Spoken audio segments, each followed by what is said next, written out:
Yeah, outside.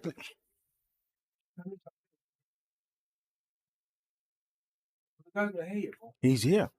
No, he just got here. I thought he was here. We need two glasses, please. Mm, but there's four glasses. Fill it first. Fill it. Oh,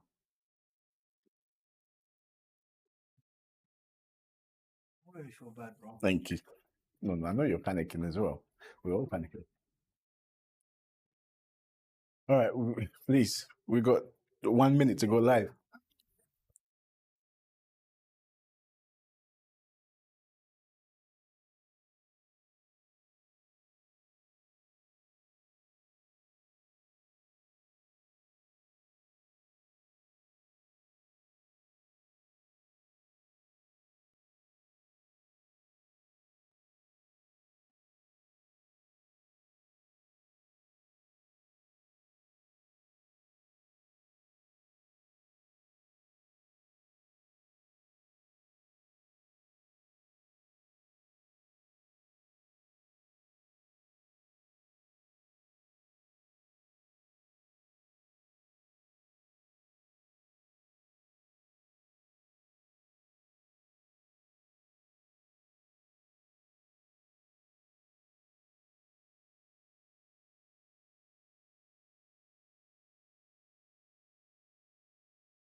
Hello and welcome to Talk Africa with me, Jones. I hope you're good. Hope you're well. It's always a pleasure to come your way. Plenty to discuss today. So make sure you tell a friend to tune in. Now, a few months ago, actually, we spoke about this here extensively, the Nigerian 2023 elections. The elections were over, but some parties were not happy with the way that things happened. Some calling out the INEC, which is the Nigerian electoral body, for more practices, okay, that took place during the elections. And of course, parties took the case to court. Nigerians reacted outside the courthouse. So we're asking the Nigerian 2023 election petition, why are Nigerians concerned? Or should they be concerned? I say this and I keep saying it. The most populous nations across the continent of Africa. If things work in Nigeria, it will have a knocking effect across many countries across Africa. So that's coming on very, very soon. Plus, on the show. I think, big thanks to the producer. It's not always doom and gloom, okay? Sometimes we talk about heavy stuff. But right after that topic, we'll be talking to a musician. He's a songwriter and also a producer. His name is Silverstone. He's here to talk about his latest album called Evolution. Now, as I said, the 2023 Nigerian election, the likes of the Labour Party, Peter Obi, PDP, Atiku, and many others were not happy with the way that the election was conducted, particularly the presidential um, election. Now, they decided to take the case to court. We will talk a bit about one particular party, Action Alliance, who have decided to withdraw their petition. We'll talk about that very, very soon. But before we proceed with today's agenda, make sure to tell a friend, to tell a friend, to tell a friend, to share. We're live on Facebook, also Sky Channel 181, which is Channel 7. Plus, if you're watching us in Ghana, okay, or you know about the show, don't know where to watch us, right? Live, you can watch us, not live, the repeated version on ATV in Ghana. So that will be on Fridays, 8 p.m. So do make it. We've also got you covered. You can listen to us live on GN Radio, or alternatively, you can download the Channel 7 app and take us along wherever you go. So we've got you covered. Your contributions are always welcome, and this is why we do the show. The show is designed for us to have a dialogue, to talk about issues pertaining to us here in England, in the UK, and also in the diaspora. Plus, what's going on across the continent of Africa, because whatever happens has a direct impact or implication on us here. Now, back to the story. Let's take a quick listen as Nigerians went to the courthouse to share their views about parties taking their case to court. Let's take a quick listen.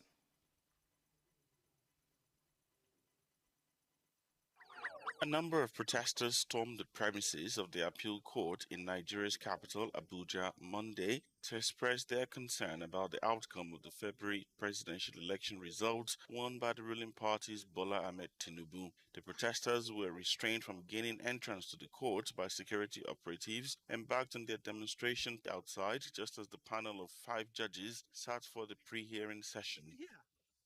Calling on the judiciary to give Nigerians justice. The judiciary should look at the merit of the cases presented before them, following the Nigerian Constitution and the Electoral Act, and give Nigerians justice. Since Nigeria returned to democracy in 1999 after 3 decades of military rule, elections have always ended up in court, though no challenge has ever overturned results. No, it was a vote like no other in the history of Nigeria. And at the end of the day, it took 5 days for INEC to announce results. And the result that was announced did not reflect what we got at the polling units.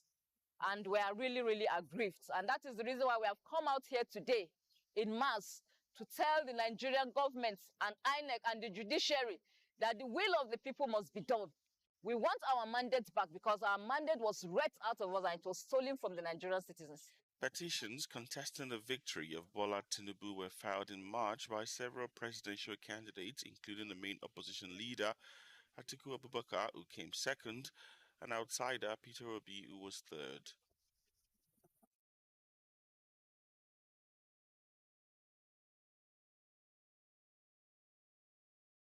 Outside the courthouse, making their voices known. Now, joining us today to discuss this issue, he's no stranger to the show. His name is David Hundeyin, who is an investigative journalist.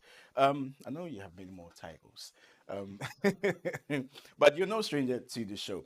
David, the last time we spoke, this was, I think, a few weeks to the election, and we spoke extensively about the election in itself, the INEC, the role that INEC will play, and what could potentially happen. I followed what you've been saying on Twitter um, during the elections. You know, when ballot boxes were being snatched, people were not being given the opportunity to vote, and so on and so forth. Should Nigerians be concerned? Because you heard what some Nigerians were saying out there with the election petition. So, what I think this petition does, apart from merely being the vehicle through which an election is being contested, I think the very usefulness, the very sanctity of the Nigerian judiciary is on trial here because as I've said elsewhere before, this isn't the first time that a Nigerian election will be contested. This isn't the first time a Nigerian election will be rigged, certainly. But what this is the first time that the electoral irregularities have been done in such a slapdash, brazen manner, in a way that almost insults everyone's intelligence, kind of. So everyone is kind of waiting to see what the judiciary is going to do, because where you have a situation where the information which is contained on INEC's own IREV server doesn't match the results that INEC announced, such as, for example, the results in River State, where INEC's own data now states very clearly that Peter Obi won the presidential election in River State, but the APC was announced by INEC as the winner of the presidential election in River State. So and there's several other states like that, Nasarawa, Plateau, several such instances. So, what is the judiciary going to do?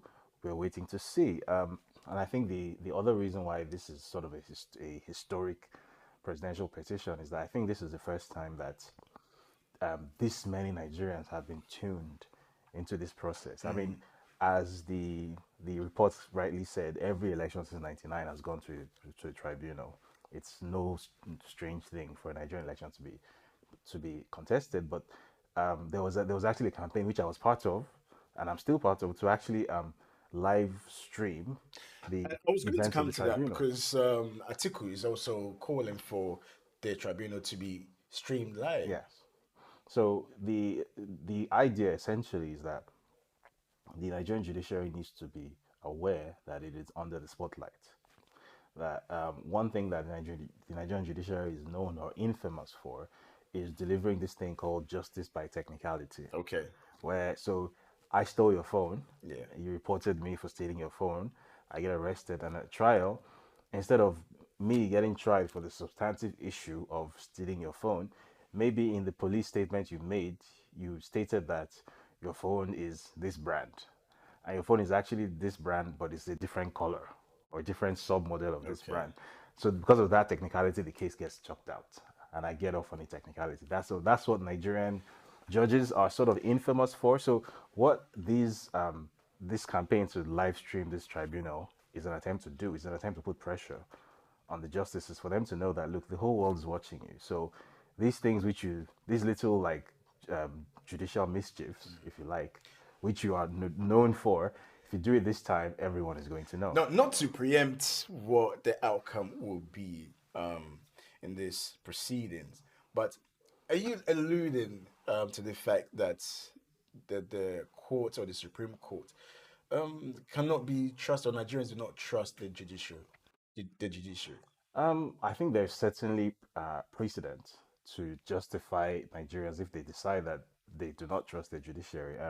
The Imo State governorship election, which I believe was 3 years ago, the candidate who finished fourth was declared the winner by the Supreme Court. The candidate who finished fourth, not second, not third, fourth, right?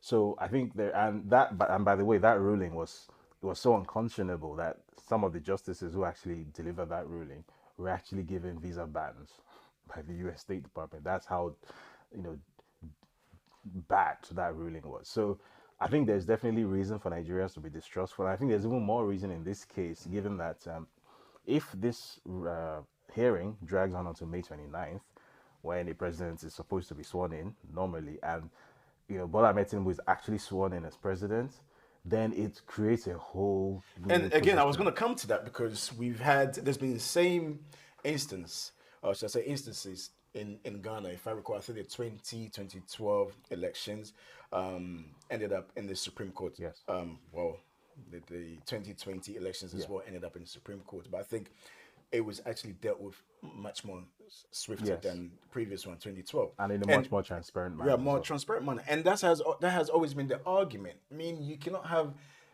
the president-elect sworn in and then wait for outcome of the Supreme Court. Exactly, because then you have judges essentially trying to put a sitting president on trial. So it's been noted, for example, that one of the prayers in the petition is that the person who supposedly is the president-elect committed perjury on his electoral declaration, right? So if and obviously under Nigerian law, perjury is a criminal offense, but also under Nigerian law, a president has immunity to criminal prosecution.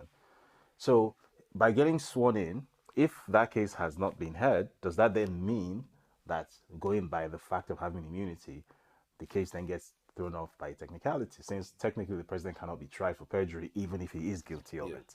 These are the issues. But then also, this is not necessarily about the president elect as such, Tinubu. It's about INEC. Because essentially they're the ones that declare the results. Yes. Polling stations, we've been told, the infamous saying, elections are won at the polling station. Certainly wasn't in this case. Certainly wasn't.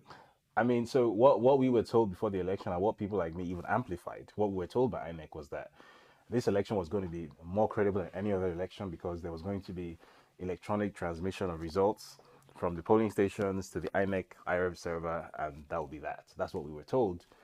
What it actually turns out was the case was that yes, election results were supposed to be transmitted to the IREV server, but the results transmitted to the INEC to IREV server were not going to be the basis of what INEC declared. So what was going to be the basis of the declaration was what came out of the collation centers. And why that is an important bit of information is that the entire point of the campaign to ensure that electronic transmission takes place and the beavers and whatnot was that we were trying to cut out that middleman risk of the collation center. Yeah. Right, the infamous collation center where a candidate has won the election at the polling unit, and then overnight, when the papers are passing through the collation center, some magic happens and the numbers change. That's what we thought we were cutting out with the electronic transmission. It turns out we didn't cut it out at all. And INEC basically lied to us about what the electoral process was. So now these are issues which are coming out in court, and it's like, okay, so basically what we thought the 2022 Electoral Amendment Act was, it actually wasn't. So where does that leave us? I mean, there's a lot of responsibilities on the judiciary. Yes. Whichever way it goes. Again, not to preempt, but just using other cases where some have argued that, listen, Nigeria is, the situation is very delicate. And in as much as it is the legal route that must prevail, common sense must also be applied, and caution must also be applied. Exactly. And in as much as people want justice, and we all want justice, one argument has been, should Tinubu get sworn in, how on earth can the Supreme Court come up with, and again, I say this not to preempt, how can there be, if there was a case where, okay, there was some more practice, and all of a sudden the president elected sworn in has to be pushed to the side? Of course, he's got his followers as well. And then what we don't want to see is people taken to the streets. So that's the issue, which is why it is my firm belief, and it's the belief of everyone who has. So I wanted to ask, should the Supreme Court given a time frame before the swearing in of Tinubu? Ideally, that's what should happen, and I believe that's what happened in the case of Ghana. That's what happened in the case of Kenya more recently as well. Before there's a swearing in, these petition processes need to be concluded first. And the simple reason is, if, as you said, it does happen that the Supreme Court or the tribunal or whatever reaches a judgment which basically removes the sitting president, what then happens? Because you then have a situation where you essentially need to have an interim government. What would that entail? The last time Nigeria had an interim government, which was 1993, it led to a military coup. We certainly don't want that to happen again. We've had 24 unbroken years of electoral democracy. We want that to continue if possible. So the Supreme Court needs, I don't think the Supreme Court needs us to tell them. I think they themselves need to see that there's potentially a constitutional crisis in the offing, and they need to stave it off by ensuring that between now and the 29th of May, they reach a definite conclusion on this matter, one way or the other, so that at least the country can move forward. Because the worst thing that can happen is creating a constitutional crisis in the future, and then instead of focusing on the real issues which we need to focus on in Nigeria, which is growth, Yes, and economic prosperity, we then have political conflict in Africa's largest country. We definitely don't. Nobody wants to see that. So, well, one of the parties that taken INEC to court, also petitioned the Supreme Court, is the Action Alliance. But in the end, they withdrew their petition. But let's take a quick listen to what they had to say. Was in the main an attempt to bring INEC back to appreciate that no matter how powerful they are, they cannot disobey court orders. About 8 judgments told INEC that this man standing beside me is the national chairman of the party and not any other person. 2 federal high courts told INEC that they must deal with the list he submits and upload them as candidates in the election. INEC ignored all the orders, including the orders of the Court of Appeal, which said the man you are dealing with is not even a member of the party. One of the reasons advanced by some of our leaders as well is the belief in the ability of Asiwaju Bola Ahmed Tinubu, being a proponent of restructuring, which has been one major reason why we have the barrage of agitation in our land today. We evolved a kind of policy that could engender resurgence of trust in our togetherness as a national entity. Truth be told, our country, Nigeria today, is at the precipice. We need a personality that believes in policies that can repose trust in the aggrieved indigenous nationalities. It's also worth to know that just before we came live on air, the court has adjourned the Labour Party's petition to, I think, the 17th of May. So we'll keep a close eye on that as well. Now, all eyes are on Nigeria. People want to see INEC, the chairman of INEC, in the dock to give account Yes. of what actually transpired. Some are also arguing that their representative, the lawyer, can speak on their behalf. Supposedly, that would be the best way to go. Gather information so that the chairman of INEC can actually go in the dock and give account. I mean, so I'm not a lawyer, so I'm going to stay away from offering a legal opinion. But what I do think is that it's a reasonable expectation, especially being that INEC is itself a respondent in all of these petitions. It's a reasonable expectation that the INEC chairman, who was the one who made the results announcement, is held to account for what exactly transpired during the election.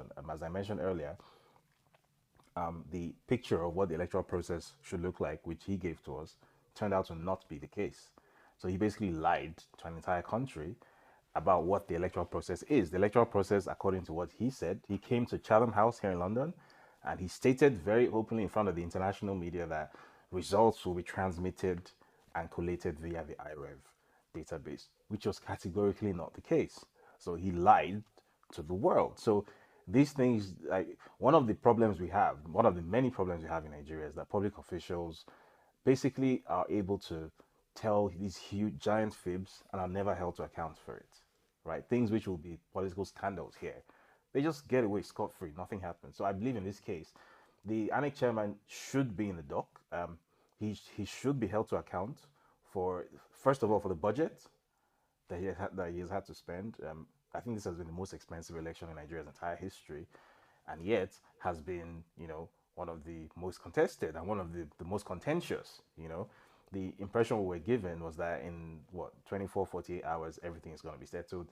It took 4 days, and it was like a 4 a.m. declaration in the dead of the night. All this skullduggery going on. Why was that? He needs to explain himself. So I don't think it's an unreasonable expectation for Mahmoud Yakubu to be in the dock. And I'll just quickly mention this as well, that INEC traditionally, historically, has been a very arrogant institution.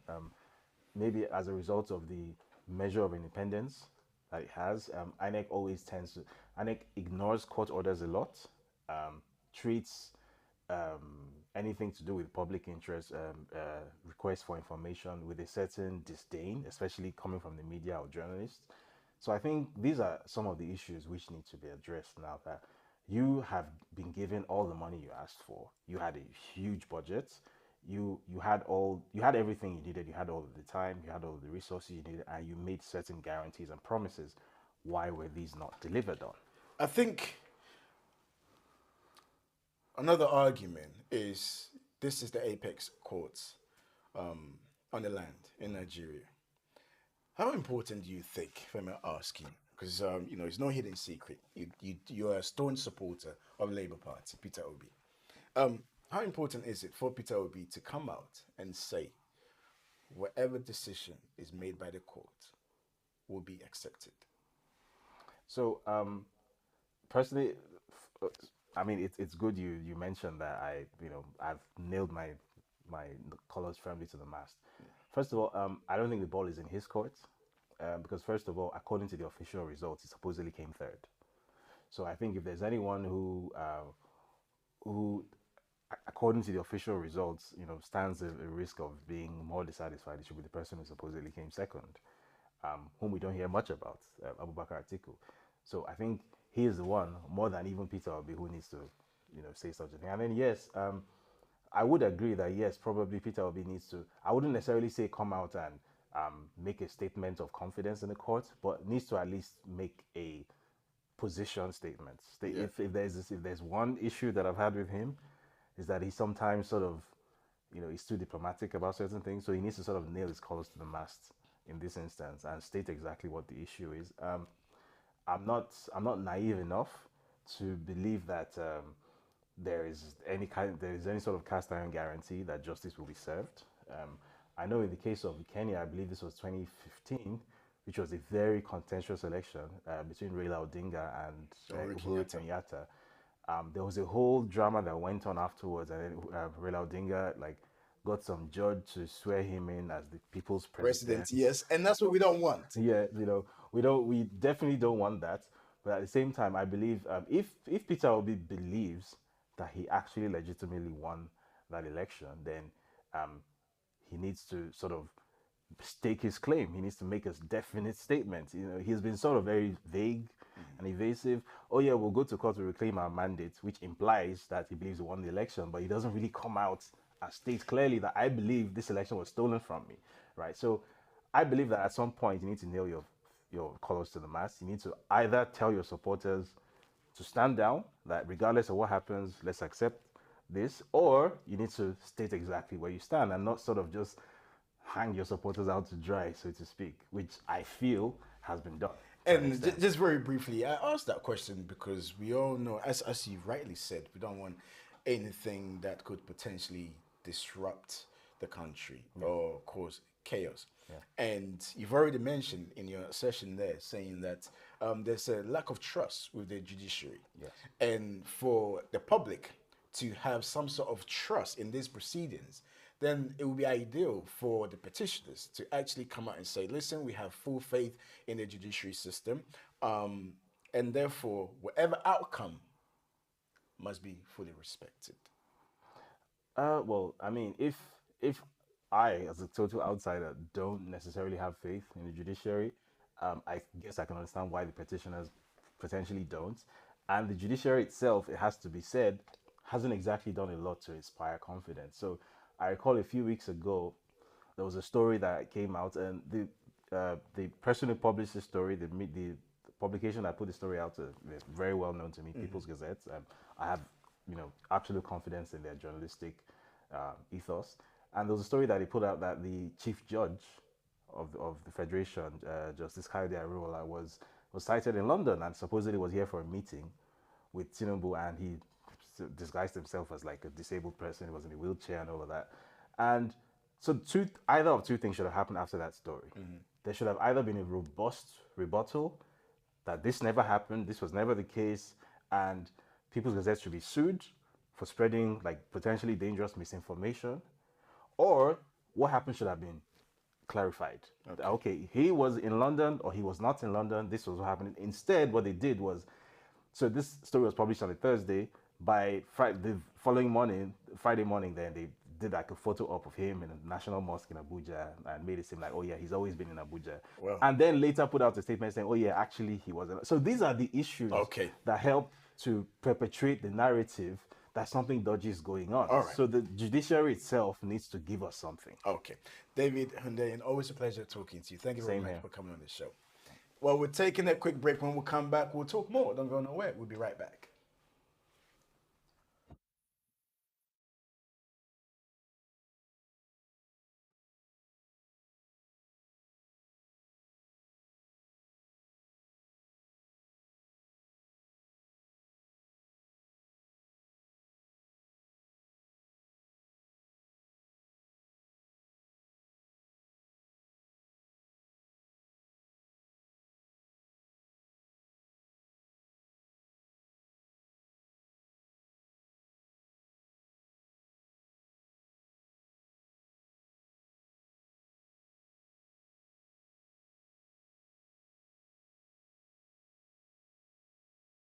Leatherback helps you move your money securely from one country to another with ease. With over 20 currencies to choose from, including Indian rupee, naira, Ghanaian cedi, and US dollar, with Leatherback you can move money anytime, anywhere.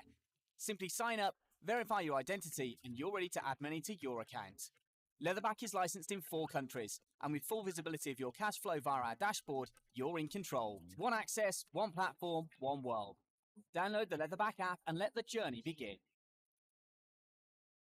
Mommy's the real hero. Tropical sun flavors of the world to your table.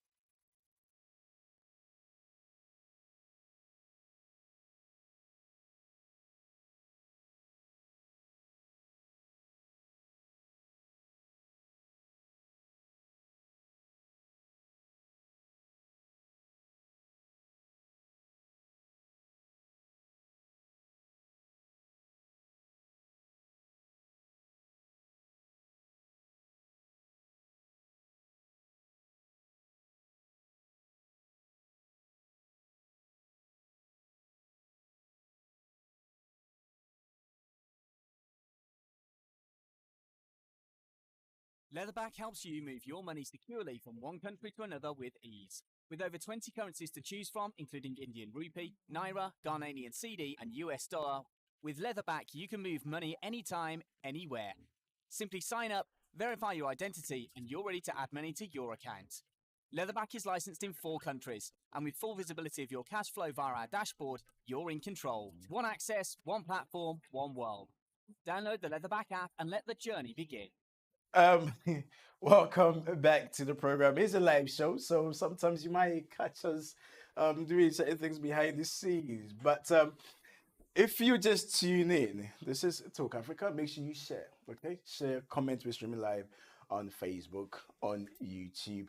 You can download the My Channel 7 app and take us along with you. Alternatively, you can listen to the program on GN Radio.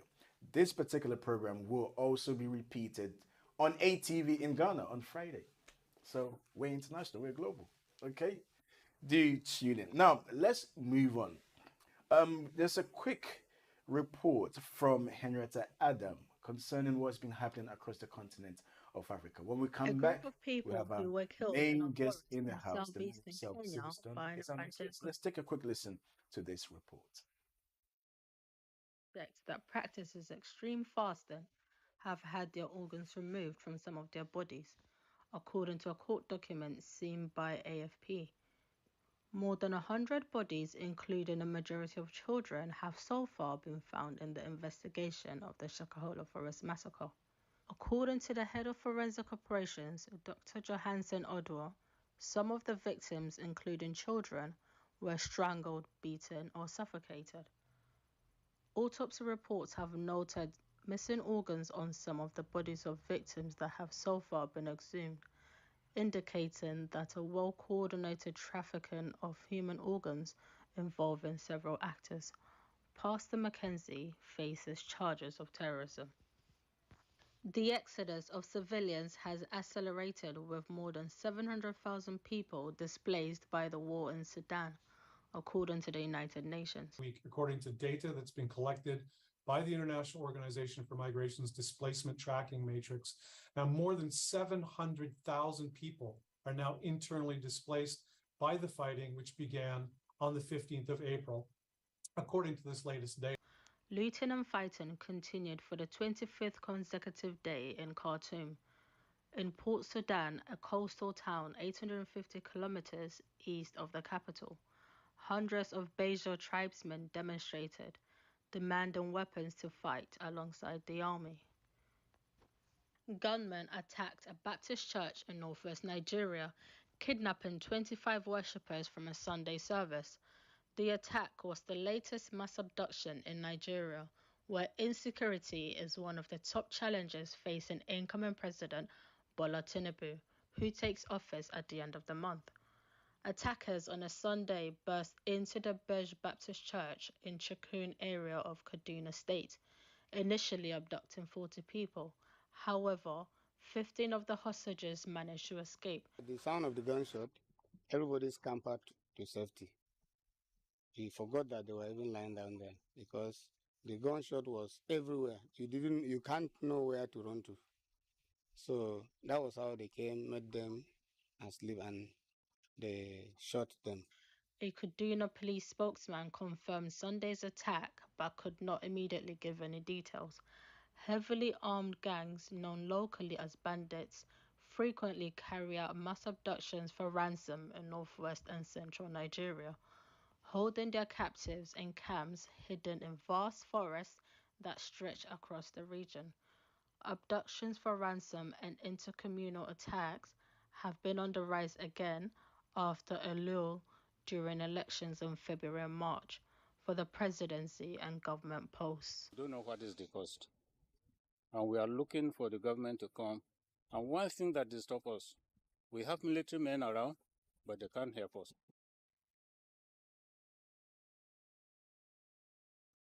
So that was a report there by Henrietta Adam. Continue to share during the conversation. A lot of heavy stuff we've spoken about, yes. But now we move on to something different. Get you a bit pumped up. We have the one and only Silverstone in the house. Now, before we go to him, don't switch yet. Camera director, don't switch yet. He is, of course, an artist, okay? He is also a producer and a songwriter. I mean, the whole shebang. Silverstone, thank you very much for coming on the show. Thank you very much for having me. I really appreciate that, man.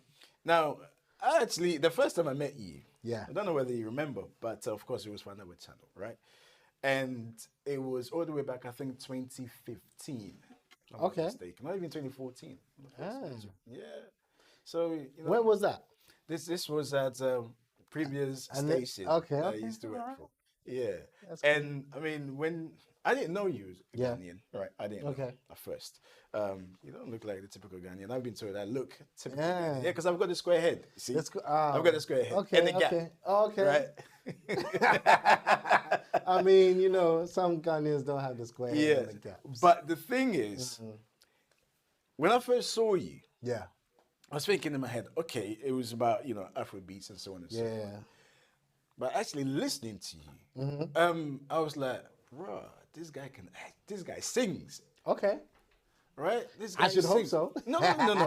You know, we have to be honest here. A lot of the times, I mean, the way that music has evolved now, you don't necessarily need to have that crisp voice. You know, a lot can be done. Well, you know, I'm preaching to the choir. Yeah, it's but true. To you, your voice is unbelievable. So I was actually shocked. So the fact that you have talent is what we appreciate. Thank you. I think to begin with, you have Ghanaian, have Sierra Leone. Yes. Okay, and is it mom that's Ghanaian or dad? Yes. Mom Ghanaian, dad Sierra Leonean. And you were born in the UK? Yeah. Okay, and at what point did you try and connect with your roots back home? Well, when I went to Sierra Leone, I lived in Sierra Leone. I went to school there. I grew up in Kungu Cross and in Freetown. So being in school in Sierra Leone was a culture shock for me because I was born here. But going to Sierra Leone was like, wow, whole different, you know, way of life. But it was the best thing for me. You know, it allowed me to realize that my glass is half full as opposed to half empty. You know, opened my eyes to appreciate things and appreciate what I've got, and also learn to work harder than, you know, than is expected of you. So. I went to Sierra Leone in 2020. Okay, did you like it? Absolutely beautiful. Did you get the ferry? Yes, I did. Or the speedboat? No, I couldn't go on the speedboat. Listen, I saw the speedboat and I said, nope, I don't want none of that. Right? Well, we got a speedboat now to go to Bojo Beach. Yeah, but that speedboat there, right? So I just stuck to the ferry. It was amazing, by the way. Sierra Leone is beautiful. Yes. A lot of hills. Yes, the hills and the valleys re-echo our cry. That's part of the national anthem. Wow. Yeah. So at what point did you realize that actually this is, you know, music is what you want to pursue? I think from when I was in Sierra Leone, I had no toys. I only had a Game Boy, which one of my friends stole, and then a piano. So I used to play piano, and my headmistress, she used to allow me to come out of class to play piano. And that was the first investment into my musical career. My parents didn't realize that, you know, music was my direction. As most African parents, you know, they want you to go to academic, you know, an academic route, but I knew my passion was music. And I just decided, you know what, I have to listen to the voice of God, which is inside me. And I just started, pursuing music when I came back to the UK. So, And yeah. how did you find it? Because I'm guessing at that time, the Afrobeats wasn't Yeah. that on the scene There yet. was no Afrobeats Right. then, zero, So I started learning how to produce in my bedroom, and I was making music for friends. And I always had like an Afro beat underline, in my music, but obviously there was no outlet Yeah. in those times. So as music progressed, I was making like a more pop as a producer. And then I guess as music progressed and we started hearing, D'banj and Magic System and these other songs, because I used to DJ as well. So I used to DJ the Afro beats in certain clubs, and some promoters would be like, "Don't play no Afro beats." They didn't like it, and these were like Ghanaian promoters. I'll never Wow. forget. So don't play no Afro beats because they don't really get it. But I was like, no, Afro beats is gonna be huge, man. Come on. But anyway, fast forward, I always knew that this genre was gonna be worldwide, and as a producer, I always added Afro into my music. It's interesting you said that. We're going to go to one of your music Yeah. videos in a minute.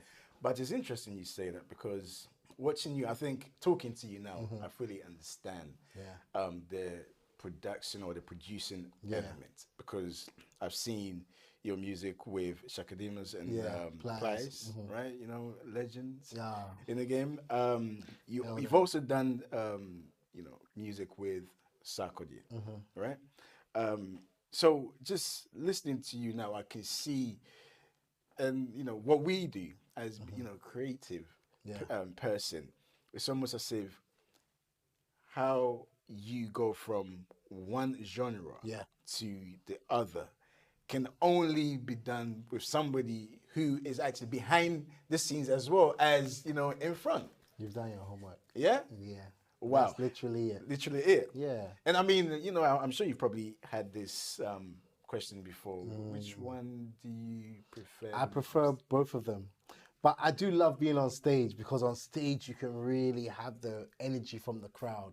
But I also do love the feeling of making a new song, and falling in love with that song with nobody else there, just me, just hearing it, being like, wow, I love this. And like you said, as a producer and a songwriter, I'm able to write it in different genres. Like you said, you've heard with Shaka Demus and Plies, you've heard with Sarkodie. I've done stuff with orchestras. I've done stuff with, different type of artists, pop artists. And it's being able to understand, the vibe and the energy from somebody and bringing the best out of it. And I think it takes a really good producer to do that. And for me, that is what I yearn for. But I think the hardest thing for me was to now put a mirror in front of me and say, okay, so Silverstone, who are you? And sometimes, before I thought, okay, Silverstone, you're an Afrobeat artist. But I had to put another mirror in front of me and say, okay, who actually are you? Are you just an Afrobeat artist, or are you an artist that can do Afrobeat? Okay. That can do R&B. Okay. That can do reggae. Like, it's almost like a chef. You ask a chef, what can you cook? He will cook for you Italian, he'll cook for you Ghanaian, he'll cook for you Chinese. Like, a good chef can just whip it all up. And I guess that's how I feel as a musician now. Okay. All right. I think it's only right we take a quick listen. What's the man for yourself? You don't have to listen to me or think that I'm hyping him up. No, let's take a quick listen to this. This is Feeling.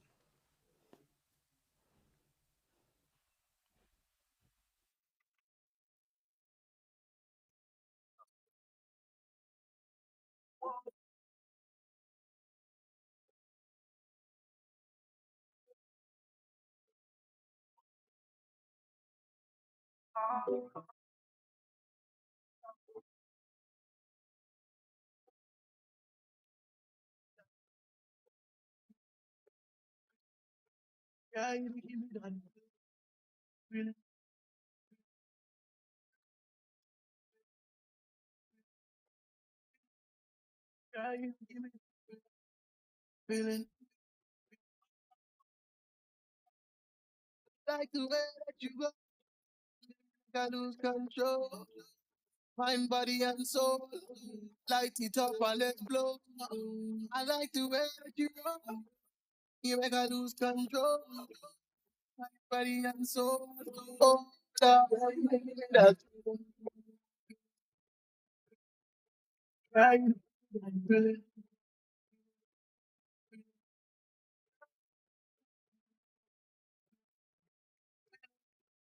Right.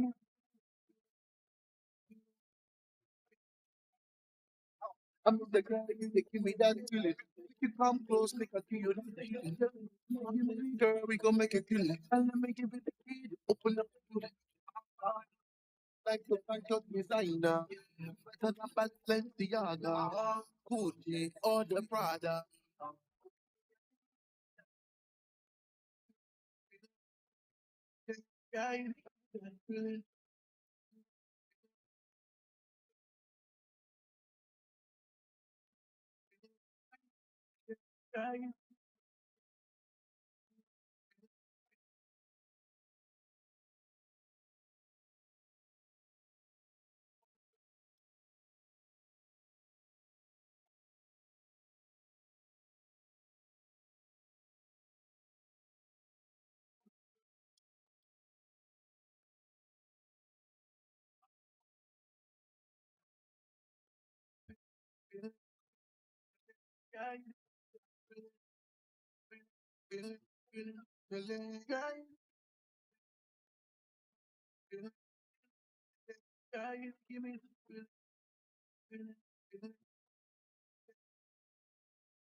So that was feeling Yes. of your new album Evolution. Yes. You actually shot that in Sierra Leone. I did.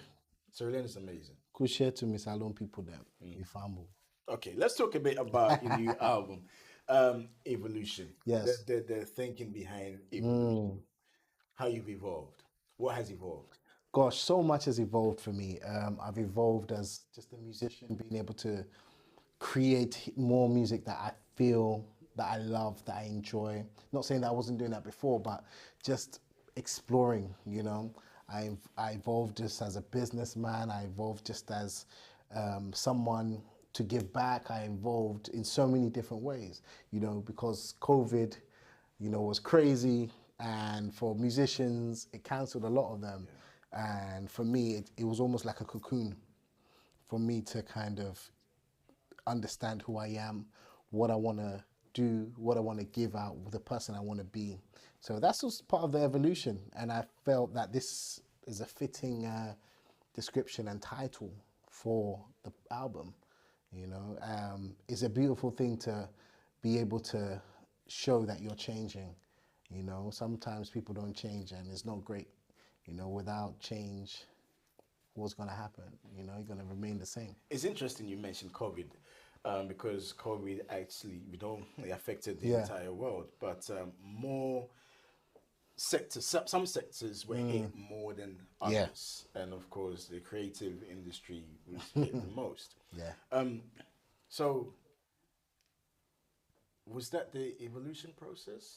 It was part of it, you know, it was a part of it because it went from, oh, you've got shows, you've got tours, to literally everything stops. And thank God I've been an independent artist for quite some time.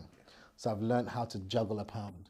You know, there's no way as an independent artist, if you don't learn how to manage money, you will go under very quickly, even just as a self-employed person. Yeah. You know, so thank God I'd had that training for a long time.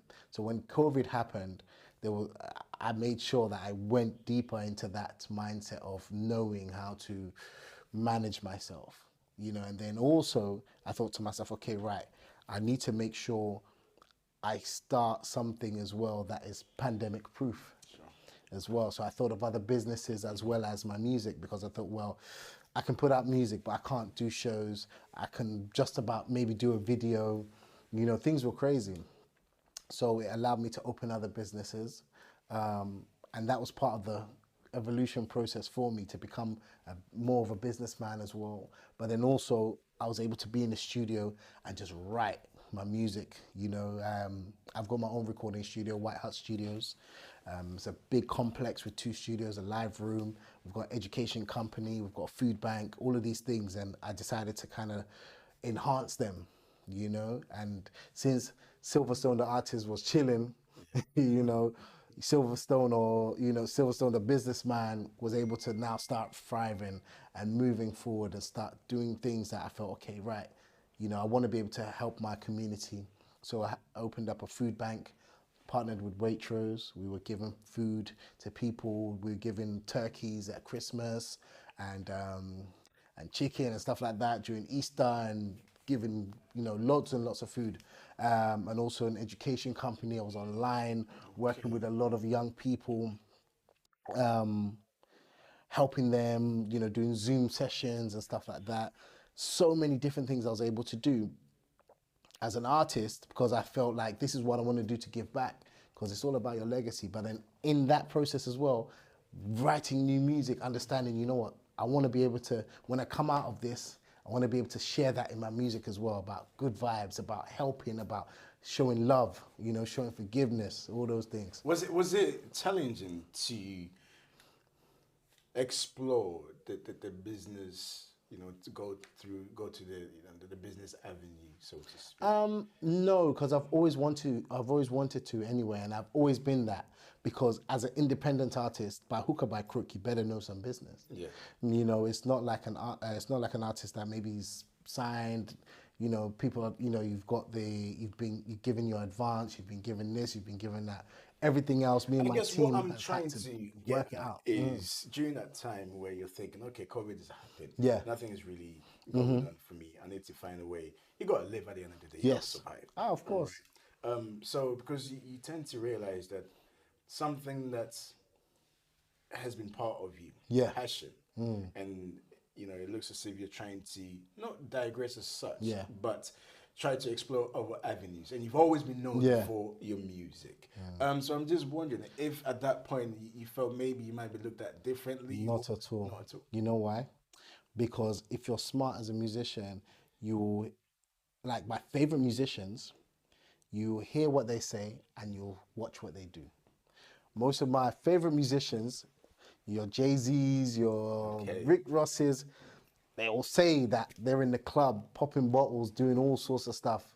But what are they doing? They're opening franchises, they've got businesses, they're investing, they're buying real estate, they're doing so many other things that allow them to come back to the studio and tell you that they're just popping bottles and chilling, and, you know? So when you start seeing what people are doing, and I started reading more books, I don't really read books like that, more audiobooks and listening to audiobooks, and then also watching a lot of YouTube channels about just thinking differently and just being able to open your mind. That helped me as well. So I don't really care about what people think, because those people thinking are not paying your bills, you know, and you have to be smart. And also I want to be able to actually help younger artists to think, you know what, if it's not working for you right now and you need money and stuff like that, it's okay to have a job, it's okay to have a business, it's okay to find different ways to fund your dreams, you know, and then you'll be able to maybe fund them longer than artists that you are supposedly doing better than you, you know, that are signed, because a time will come, the label might say, you know what, bro, we got the younger version, we got the new version, so funding's running out for you. But if you invest in yourself, which I always preach about, and you're able to find ways to invest in yourself, then you'll never stop. So, and that's the kind of message I want to give to, you know, artists. So yeah, people might look at me different. Silver, but bro, you're supposed to do this, do that. But now it's better. I'm better off, because now I can push my music. I can give them what I want. I can show them, you know, the greatness of just being somebody that has different streams. You know, it's the streams that make the rivers and the rivers that make the oceans. So that's how we need to be as musicians. You know, don't be scared. You know, don't worry about what people think. The haters will always hate, but you'll still be great. And if people want to, you know, find you, access your music, where they go? Well, go to my Instagram. It's Silverstone Official. I do have 2 Instagrams, but one of them I can't access at the moment. So if anybody's watching and they know how to enter Instagram, please help me. I've got my one that's blue ticked, but my the one that you can get me on is Silverstone Official. My album Evolution is out. The videos are out. The posters are out. You know, and this year I'm gonna be releasing a lot of music. So you can just find me on all socials, and if you can't remember that, just type Silverstone with an A. Absolutely. Couldn't have said it any better.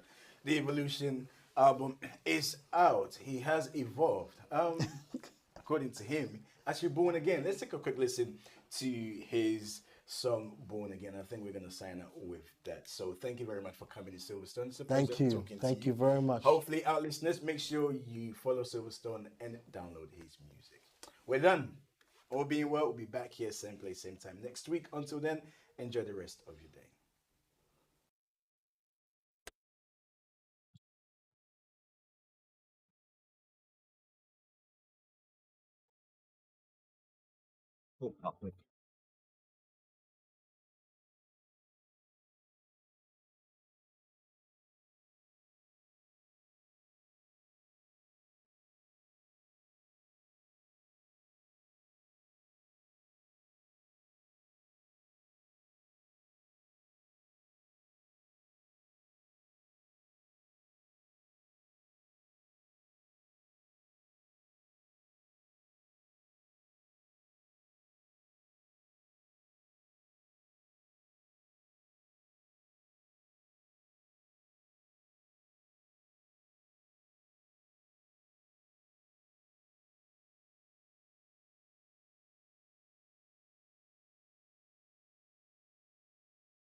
Leatherback helps you move your money securely from one country to another with ease. With over 20 currencies to choose from, including Indian rupee, naira, Ghanaian cedi, and US dollar, with Leatherback you can move money anytime, anywhere. Simply sign up, verify your identity, and you're ready to add money to your account. Leatherback is licensed in 4 countries, and with full visibility of your cash flow via our dashboard, you're in control. One access, one platform, one world. Download the Leatherback app and let the journey begin. I am so hungry. This aroma is killing me. Thank you, Daddy Pop. Whether you're looking for poundo in your crayfish stock, all-purpose seasoning, or any other ingredient, Tropical Salt has everything you need.